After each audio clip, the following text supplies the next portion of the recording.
কিছুদিন ধরে আমার ভিডিওতে শুধু কমেন্ট আসে। সবাই বলে যে, "আপু, আপনি এত সুন্দর ভিডিও করেন কিন্তু আপনার ভিডিওতে কোনো ভিউজ নাই কেন?" একটা প্রশ্নই বারবার করছে। আর তারপরেও অনেক মানুষ আবার অন্যরকম খুব সুন্দর গঠনমূলক কমেন্ট করছে যে, "আপু, আপনার কথাগুলো অনেক ভালো লেগেছে। আর আপনার কথা অনুযায়ী যদি ভিডিও তৈরি করা যায়, অবশ্যই সে সাকসেস হবে।" আমি কতবার বলবো, আমি আগে ব্লগ ভিডিও করতাম।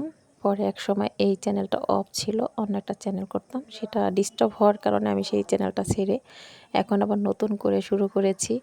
আর আমার শর্ট ভিডিও ভাইরাল হওয়াতে আমি এতদূর এগিয়ে গেছি। এখন আমি আবার নতুন করে লং ভিডিওগুলো আপলোড করা শুরু করছি। আর লং ভিডিও আপলোড করার কারণ হচ্ছে আপনাদেরকে আমি গুরুত্বপূর্ণ কোনো কাজ শিখাইতে চাই ইউটিউবের মাধ্যমে। ইউটিউবের ভিডিওগুলো কিভাবে আপলোড করলে আপনারা জয়ী হতে পারবেন, আপনাদের ভিডিওগুলো সবাই দেখবে, সবার কাছে পৌঁছাবে। তো বন্ধুরা, আসসালামু আলাইকুম, আশা করি সবাই ভালো আছেন। আমি একটা নতুন ড্রেস তৈরি করা শুরু করে দিলাম। দীর্ঘ ২ বছর যাবৎ আমি কোনো সেলাই কাজ করি না। আগে থেকেই আমি একটা টেইলার, খুব ভালো মানের একটা টেইলার। আমি অনেক ধরনের ডিজাইনের কাজ জানি। তো শরীর অসুস্থ ছিল, সেই কারণে কোনো সেলাই টেলাই করি নাই। তো আবার নতুন করে শুরু করছি, নিজের জন্য খুব সুন্দর একটা ড্রেস বানায় ফেললাম। আমার খুব ভালো লাগছে যে ড্রেসটা। তো আজকের ড্রেসটা আপনাদের কাছে কেমন লাগছে অবশ্যই কমেন্টে জানিয়ে যাবেন। আর আমার ভিডিওতে এত পরিমাণ কমেন্ট আসতেছে, আমি মুগ্ধ হয়ে যাচ্ছি। আর সবাই খুব সুন্দর করে কমেন্ট করতেছে। যেই আমার ভিডিওতে অনেক সুন্দর একটা কমেন্ট করে, আমি গিয়ে তার ভিডিওটা দেখে আসি, চেক করে আসি তার ভিডিওটা কেমন চলছে, কেমন ভিউজ আসছে, সে কী পরিমাণ মানুষের কথা বলছে ভিডিওতে। তো আমি সবাইকে একটা কথাই বলবো যে, আমি বর্তমানে যে ভিডিওগুলো আপলোড করতেছি, সবাই মনোযোগ সহকারে দেখবেন। আমার ভিডিওর কথাগুলি খুবই গুরুত্বপূর্ণ কথা। আমি প্রথম থেকে এই নিয়মগুলো পালন করিনি, মানতে পারিনি, বুঝে ভিডিও করতে পারি নাই। যদি করতাম তাহলে আজকেও হয়তোবা আমার ভিডিওতে লাখ লাখ ভিউজ আসতো। তো আশা করি আমার ভিডিওতে ভিউজ আসেনি তো কী হয়েছে, আপনারা আমার পরামর্শ শুনে নতুন করে চ্যানেল খুলে নতুন করে এই নিয়মে ভিডিও আপলোড করেন, মানুষের ভিডিওতে লাইক কমেন্ট করেন, অবশ্যই আপনারা জয়ী হতে পারবেন। তো আমিও চেষ্টা করতেছি আরেকটা চ্যানেল করে সেই চ্যানেলে যোগ দেওয়ার জন্য, সেই চ্যানেলটা নতুন করে চালানোর জন্য।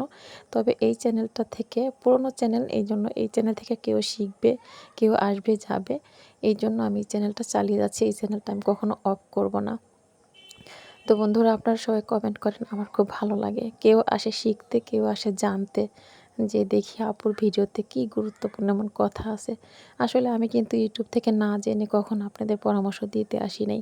আমি ইউটিউবে বিভিন্ন ধরনের ভিডিও দেখে, তারপর শিখে, তারপর আপনাদেরকে উপদেশ দিতে আসি। আশা করি আপনারা আমার এই ভিডিও দেখে যদি কাজ করেন, আপনাদের অনেক উপকার হবে।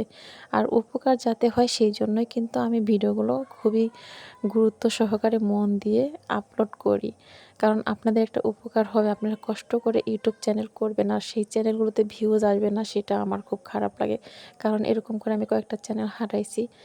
একটা চ্যানেলে একটা সাবস্ক্রাইবার আনতে কিন্তু ভীষণ কষ্ট। বারবার একটা কথাই বলবো, নতুন চ্যানেল খুলবেন ঠিক আছে, যদি কোনো নতুন ফ্রেন্ড পেতে চান, যদি আপনারা ইউটিউবের মানে ভিডিও আপলোড করে নিজের সবাইকে ছড়িয়ে দিতে চান, তাহলে বেশি বেশি অন্যের ভিডিওতে কমেন্ট করবেন, খুবই সুন্দর করে গঠনমূলক কমেন্ট করবেন, যাতে নাকি আপনার কমেন্টটা দেখে সে আপনার ভিডিওতে ঢুকে যায়।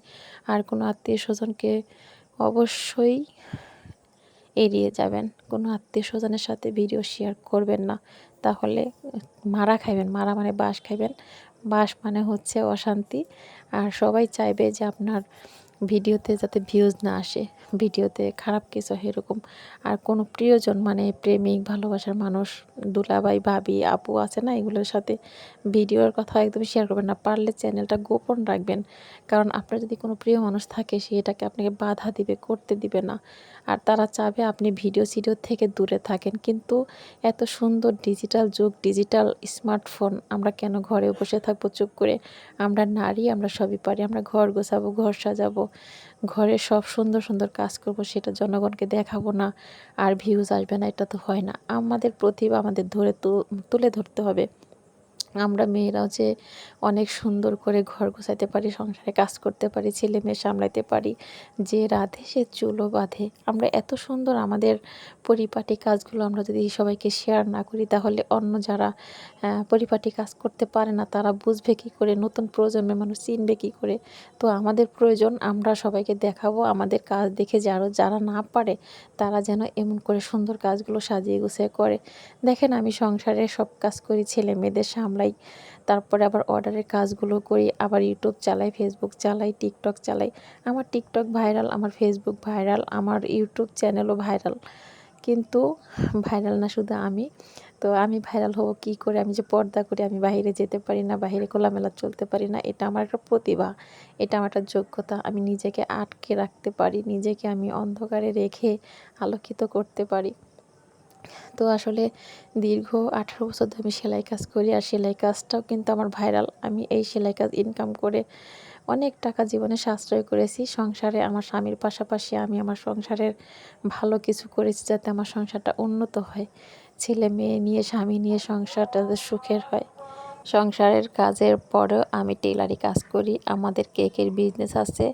মোটামুটি কথা, আমি কখনো বসে থাকি না। আমি নারী, আমি বেশি লেখাপড়া করতে পারি না, আমরা গ্রামের মেয়ে। তো কি হয়েছে, গ্রামের মেয়েদের অনেক প্রতিভা থাকে যা কখনো কেউ দেখতে পারে না। তো বর্তমানে যে সুন্দর একটা যুগ পাইছি আমরা, যে সুন্দর একটা সমাজ পাইছি আমরা, স্বাধীন বাংলা পেয়েছি। এই স্বাধীন বাংলায় আমরা উড়ে চলবো, কিন্তু আমাদের ঘরের কাজকর্মগুলো সাজিয়ে গুছিয়ে করব, নিজেকে পরিপাটি রাখবো। এটা শুধু সংসার সাজালে তো হবে না, ঘরটাতেও সাজাতে হবে।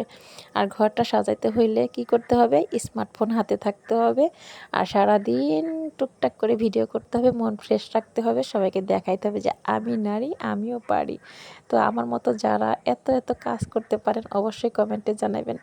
দেখেন আমার পুরো শরীর যেমন, মানে মনে হোক আমার ঘরটা যেমন হোক, আমার হাত দুইটা কিন্তু ইটের ভাটার মতো, লোহা দিয়ে যেমন আগুন দিয়ে পোড়ানো। কারণ কি, এই হাত দুইটা খুবই কর্মজীবী।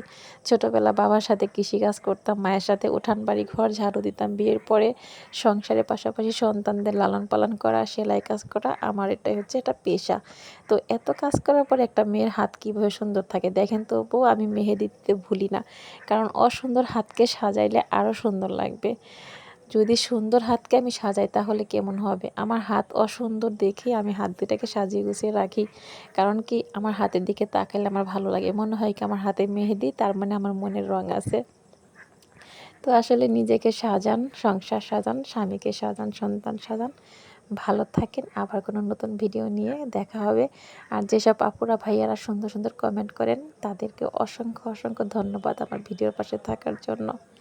আসসালামু আলাইকুম।